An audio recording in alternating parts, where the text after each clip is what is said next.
Bueno, sos secretario de Transformación del Estado y de la Función Pública. Ayer presentaron, esos son los últimos decretos ya, ¿no?, de la desregulación, porque ya terminan las facultades delegadas.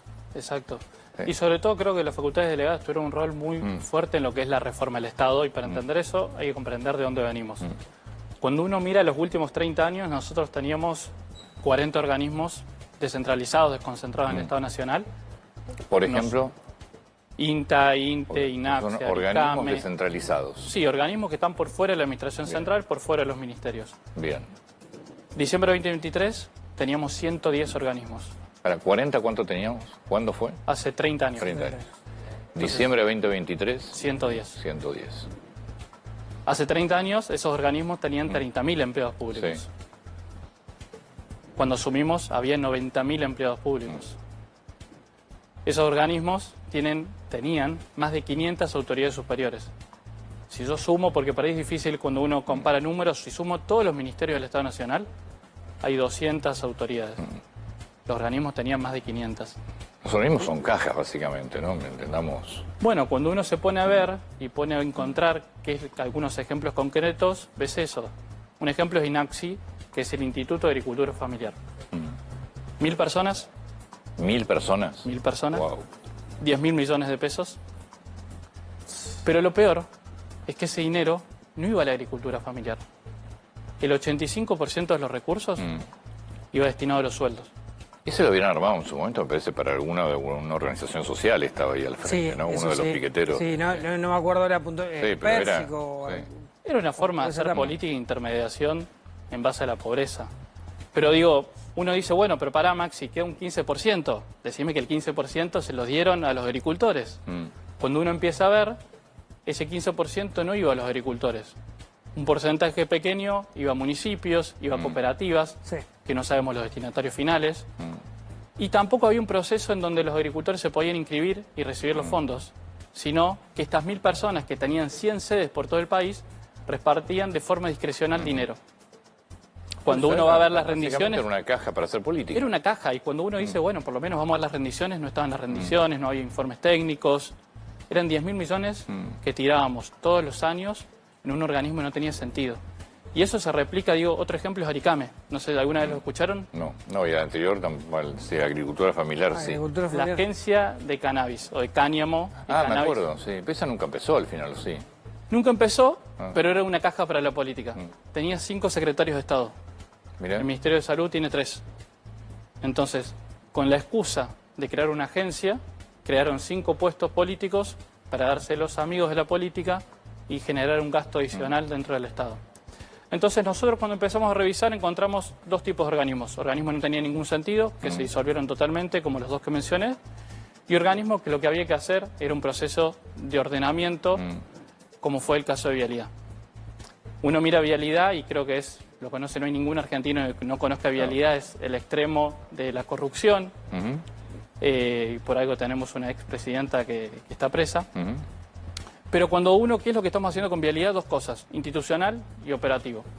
En lo institucional lo que estamos tratando es generar un nuevo sistema de control para que la corrupción que pasó no vuelva a pasar nunca Igual más. Vialidad lo cerraron, punto. Sí, pero lo que pasa es uno sigue teniendo concesiones viales. Sí. Entonces antes en Vialidad las personas estaban de los 2 lados del mostrador. El mismo que escribía los pliegos, que escribía las concesiones viales, era el que después las tenías que fiscalizar. Entonces vamos a romper ese esquema. Las personas que van a escribir los pliegos van a ir al Ministerio de Economía y va a haber una agencia que se va a encargar solamente de fiscalizar las concesiones y el cumplimiento de los servicios públicos para tener un esquema de control autónomo e independiente. ¿Una especie de nuevo COVID eso? Es parecido a lo que había en el COVID, pero solo van a concentrar lo que son concesiones viales, concesiones ferroviarias y lo que son servicios públicos de AMBA. Entonces va a hacer todo el control de lo que es el sistema de transporte para que haya un sistema institucional. O sea, todo transporte. Todo lo que es transporte. Perdóname, nombraste el OCOVI. Se le preguntaba, ¿el OCOVI sigue existiendo o ya no? No. ¿Y quién controla? Pues eso me pasa. Yo uso Realidad, ¿no? Panamericana todos los días. Espantoso el servicio. Gran parte de la Panamericana la tenés sin luz, pasa lo mismo con acceso este. Sí. ¿Nadie controla que cumplan los contratos? En teoría de Vialidad, pero es lo que pasaba. Si yo tengo la misma persona que elige a quién voy a concesionar y esa misma persona va a ser la que va a controlar que cumple las concesiones y los contratos. Hoy, ¿quién controla eso? Por eso es el esquema que se está rompiendo, que era Vialidad, y se está creando un esquema institucional mucho más fuerte para que ese control exista realmente. Y por algo llegamos a vialidad y a la causa que mencionamos antes. ¿Qué pasa? ¿Qué tiene? 5.000 personas, ¿no? Vialidad puede ser. ¿Qué pasa con los 5.000 empleados? Cuando uno compara, digo, la segunda parte de vialidad es la parte operativa. 5.000 empleados, 1.500 delegados, 1.500 cargos dentro de vialidad. Entonces, es una superestructura que cuando uno lo empieza a ver, había solo 1.000 personas operativas en el campo, en el territorio. 1.500 delegados. 1.500 delegados. ¿Pero delegados sindicales? Delegados Un sindicales. tercio, o Creo sea, que es un uno cada tercio. 3 empleados. Crearon una estructura en donde tiene una comisión directiva tan amplia, si no recuerdo más de 500 personas tiene la comisión directiva, en donde se autoprotegen por un esquema en donde uno de cada 3 trabajadores es delegado. Mira, No, Entonces, el número es un tremendo. el poco de- raro. Pero digamos, por eso digo, 1.500 delegados, 1.500 cargos, entonces los que realmente trabajaban, los operarios, son 1.000 personas. Estás hablando de un cargo cada 3 personas, más Exacto. o menos, la relación. Está bien. Exacto. Un cargo de ¿Qué gerente. pasa con los y- que realmente trabajan? Bueno, ahí lo que nosotros estamos yendo y lo que empezamos a ver es que el Estado hace las cosas de forma mucho más costosa que el sector privado. Hoy vialidad hay 2.000 kilómetros que lo que hace es concesionar el mantenimiento. Cuando hablamos de mantenimiento es cortar el pasto, bacheo, reperfilado de calzadas. Son las 3 tareas principales. Sí. Cuando lo hace un privado, contratado por vialidad, cuesta la mitad que cuando lo hace la misma vialidad.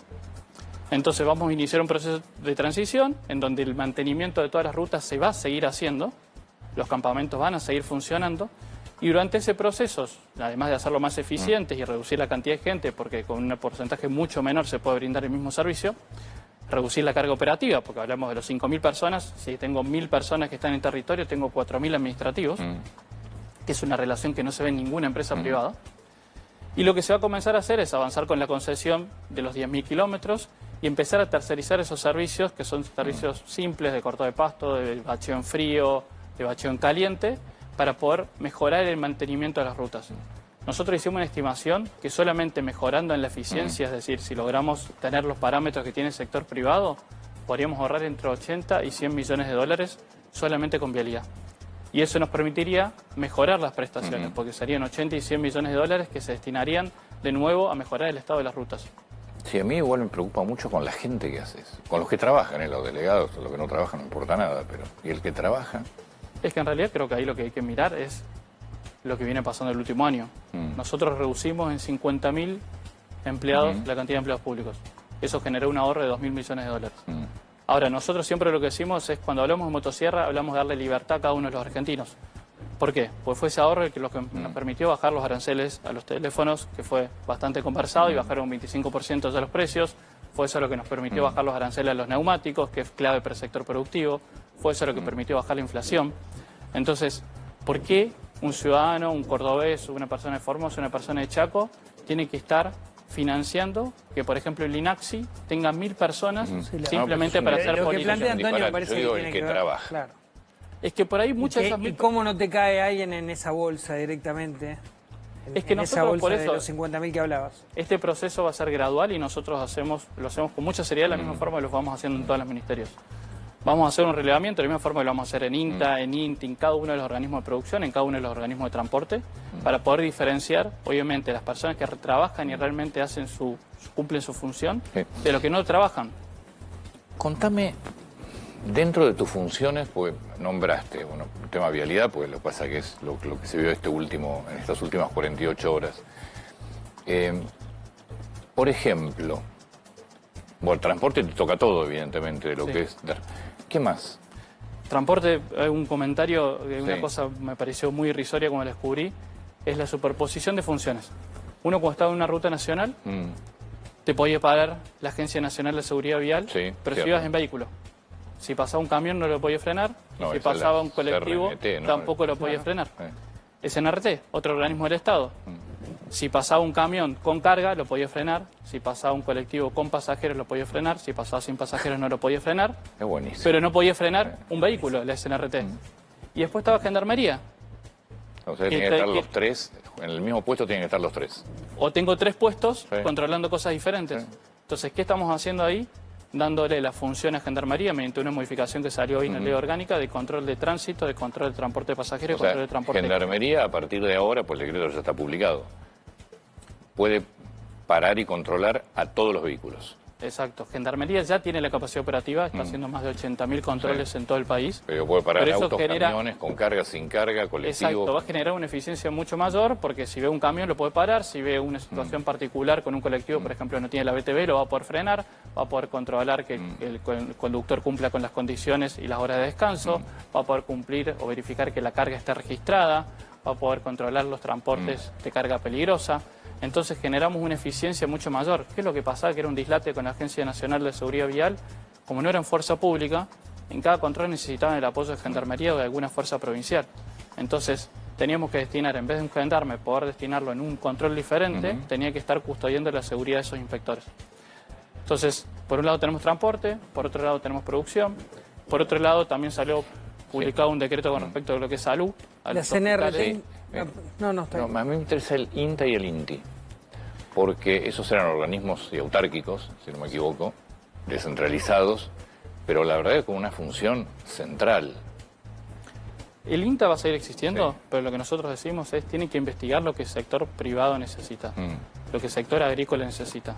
Yo empecé a pedir el listado de todas las publicaciones y a veces te encontrás con cosas irrisorias.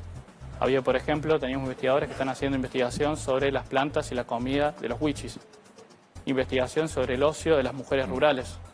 Entonces lo que necesitamos es que el INTI nos cuesta más de 200 millones de dólares, perdón, el INTA nos El cuesta más de INTA. 200 millones de dólares, que ese dinero vaya realmente a la investigación, que vaya realmente a lo que el productor necesita.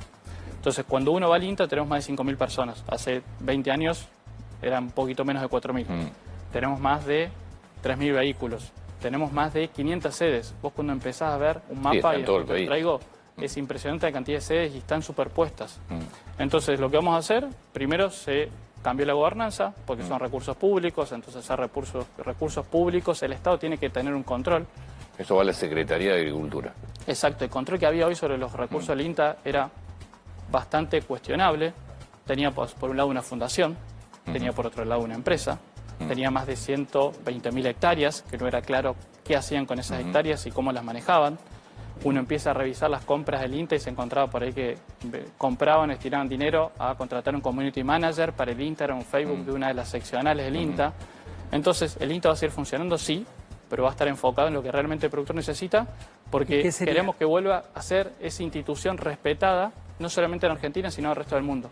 ¿Qué sería lo que necesita, digo, lo que ustedes identifican? Nosotros tenemos un montón de desarrollos biotecnológicos. Argentina es una empresa con mucha fortaleza en el sector biotecnología, entonces poder generar esquemas de cofinanciamiento en donde uno pueda financiar líneas de investigación privadas y si hay una investigación público-privada, creemos que es el camino, en donde también el privado esté dispuesto a poner una parte de financiamiento y uno así se garantiza que lo que se está investigando es realmente algo que tiene valor agregado para el sector productivo y no estamos investigando cuestiones que simplemente les parecen importantes a un investigador, pero no genera un desarrollo para el país. ¿Y el INTI? El INTI es la misma lógica. Nosotros estamos Eso rompiendo... va a Secretaría de Industria y Comercio. Pasa a ser una unidad organizativa dentro del Ministerio de Economía y lo que nosotros estamos haciendo más importante dentro del INTI es cambiar la forma de pensar y la forma de trabajar dentro del Estado. En Argentina, cada producto que ingresaba tenía que ser certificado. Y lo que nosotros decimos es, esto genera un costo adicional, una burocracia, cuando estos productos ya fueron certificados en países de alta vigilancia. Un ejemplo nos pasó hace poco con las pilas, Mismo o nos tema está con los pasando ahora autos. con los juguetes. Digo, ¿por qué los juguetes son tan caros comparado cuando uno compara Argentina con España, con Estados Unidos, con Alemania, que es un elemento esencial para la primera infancia? Bueno, hay un tema impositivo, sí, que se está trabajando, pero también la exigencia que se le tomaba a cada juguete, por más que estuviera certificado internacionalmente, se lo obligaba a volver a certificar acá en Argentina y eso generaba un mayor costo. Lo mismo pasaba con las computadoras, con los termos, con un los montón de autos. productos. Con los autos, entonces la lógica es darle una mayor participación al sector privado en lo que es certificaciones, reconocer estándares internacionales, cualquier producto, y estamos trabajando en un decreto en ese sentido, para que cualquier producto que esté certificado en países de alta vigilancia pueda entrar de forma directa al país.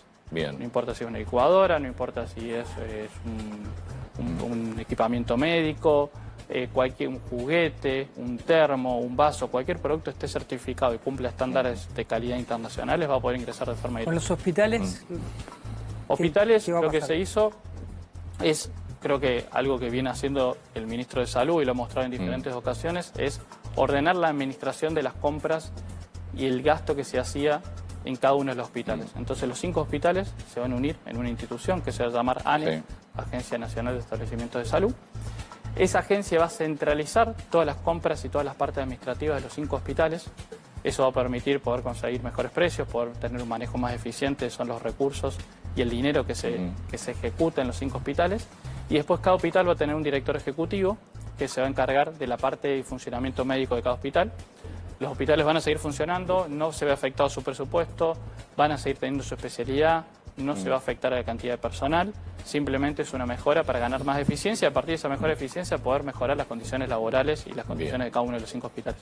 Yo tengo una última pregunta que la hago sistemáticamente. ¿Por qué no hay patentes? ¿Por qué no hay placas de auto?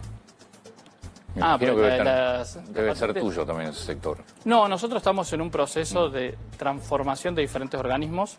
Un ejemplo muy claro fue ACARA.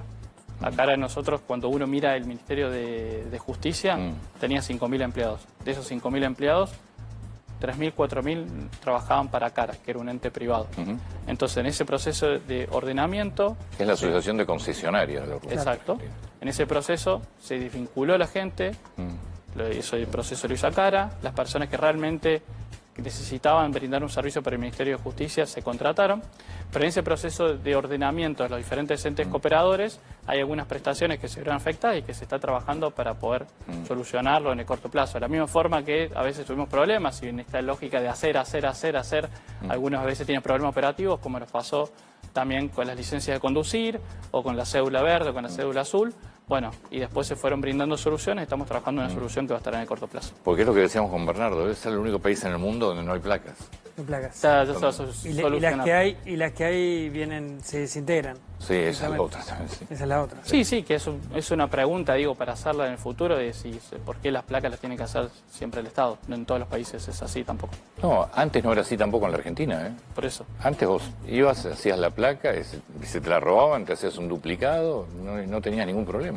Pero digo, parte de eso son los problemas que vamos a empezar a enfrentar, digo, a partir de hoy, una vez que se terminan las facultades delegadas, porque algo que nosotros somos muy respetuosos de lo que dice la Constitución, no vamos a pedir la extensión de las facultades, pero que es un trabajo muy grande todavía de regulación y de transformación dentro del Estado. Maximiliano, muchas gracias. Gracias a vos. Por favor.